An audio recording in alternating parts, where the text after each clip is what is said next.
अब आएगा आपका basic part, that is what the bare act. And please move to this very very important question यहाँ से मिलेंगे आपको। This is what, first of all you go to the preamble, this is, please read the preamble and from here itself you will get one question, you may get one question from the preamble itself।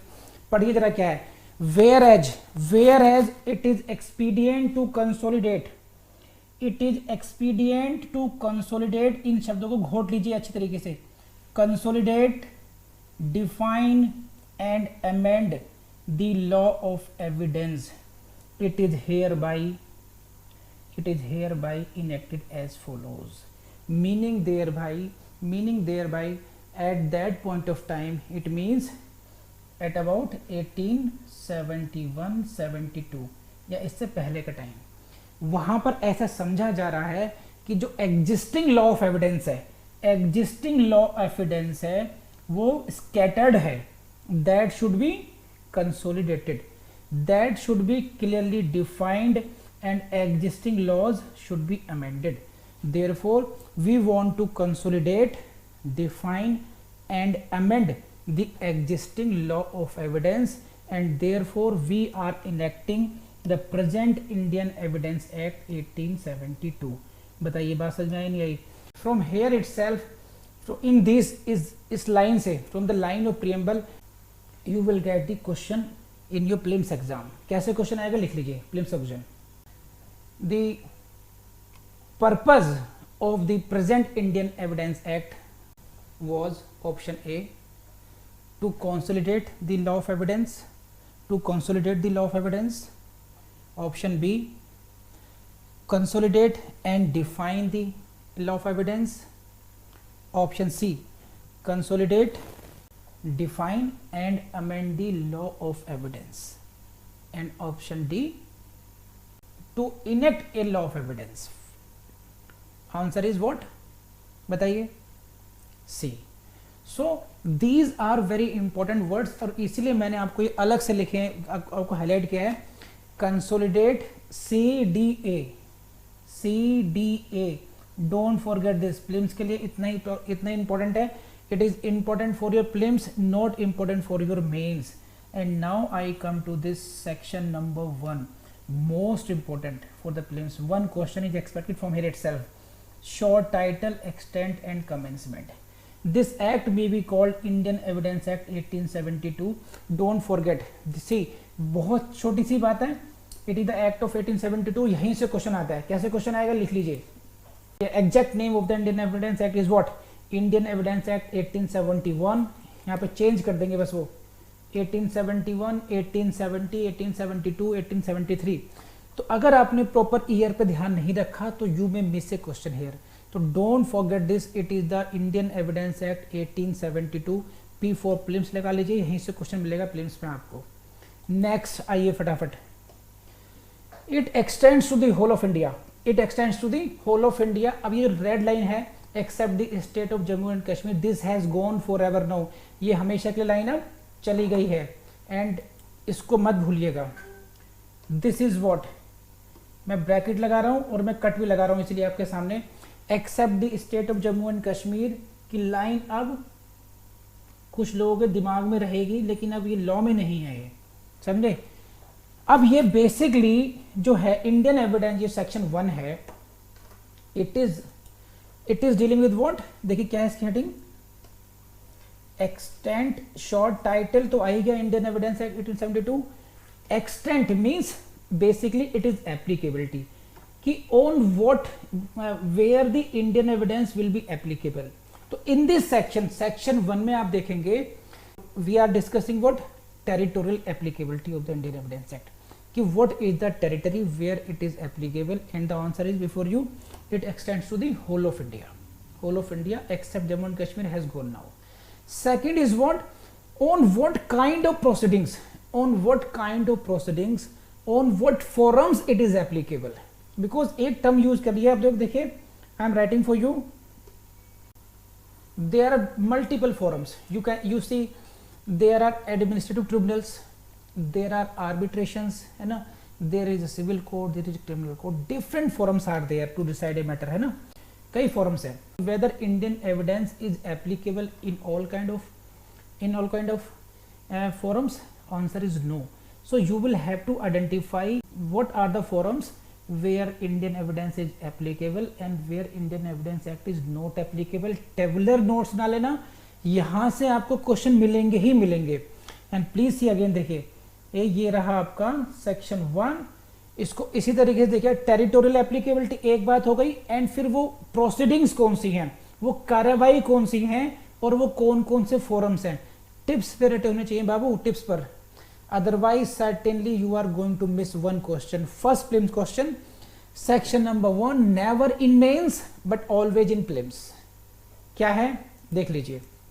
Number 1, it applies to all judicial proceedings. Now we will explain, we will have to understand the meaning of what is the meaning of judicial proceedings. इसको हम समझेंगे. अभी सिर्फ पढ़िए, question यहां से आएगा prelims में. It applies to all judicial proceedings in or before, कहाँ, in or before any court, किसी कोर्ट के सामने जितनी भी न्यायिक कार्रवाई चल रही होंगी.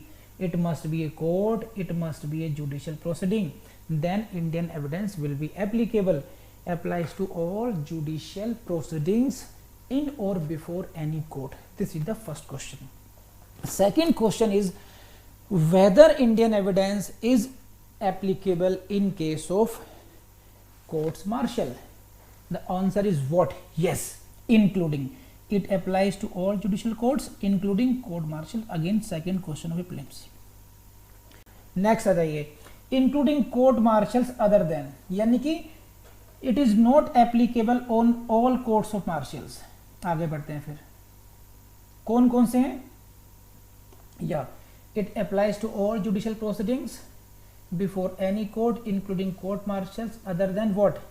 इनको रट लीजिए, बस इनको रट लीजिए. क्या, दिस इज, ऐसा समझ लीजिए यहाँ पर. If the court martial, if this court is convened under these act. इन एक्ट्स को रट लीजिए, कोई लॉजिक नहीं है.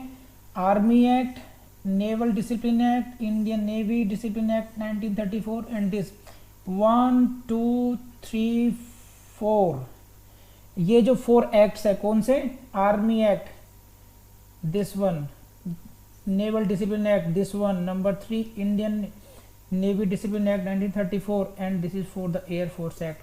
अगर इन एक्ट्स के अंतर्गत, है ना, कोई कोर्ट मार्शल बुलाई जाती है ना, तब Indian evidence Act will not be applicable. Other court martial है, Indian evidence Act will be applicable.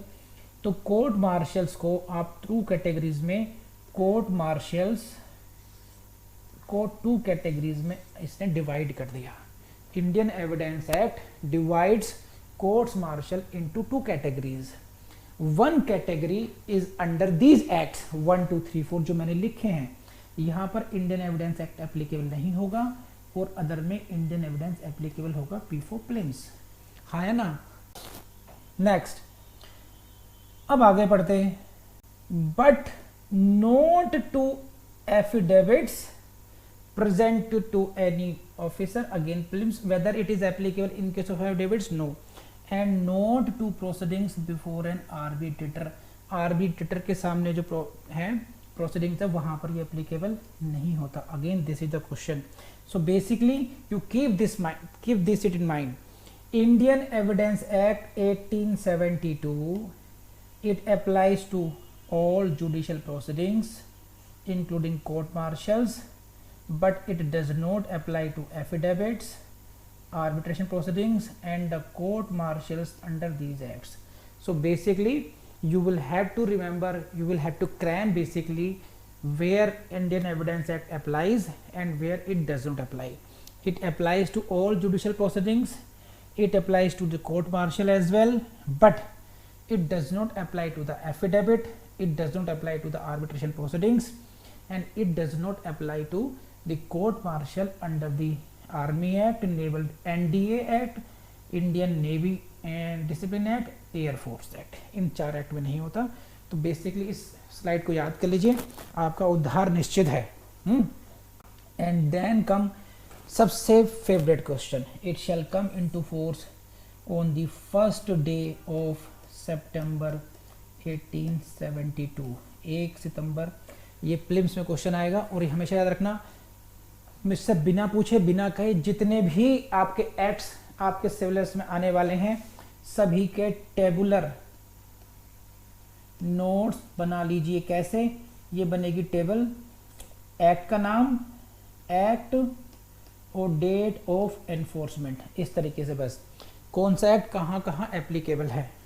अब ये जो टर्म आई है अभी हमारी, एफिडेविट, आर्बिट्रेशन प्रोसीडिंग्स और जुडिशियल प्रोसीडिंग्स, इन सब का एक्सप्लेनेशन कि वहाँ से कौन कौन से क्वेश्चन बनते हैं, क्यों यहाँ पर अप्लाई नहीं हो रहा है, that will be dealt in the next class. अभी ये क्लास खत्म नहीं हो रही है तो नेक्स्ट क्लास में डिस्कस होगा। एफिडेविट पर क्यों नहीं हो रहा है, what do you mean by the judicial proceedings and why not on arbitration proceedings, और what is the law regarding the court martial. इन 3-4 बातों पर जहाँ जहाँ से कॉन्सेप्ट पे क्वेश्चन बन सकते हैं, I will be discussing in next class. So the class is over for the time being.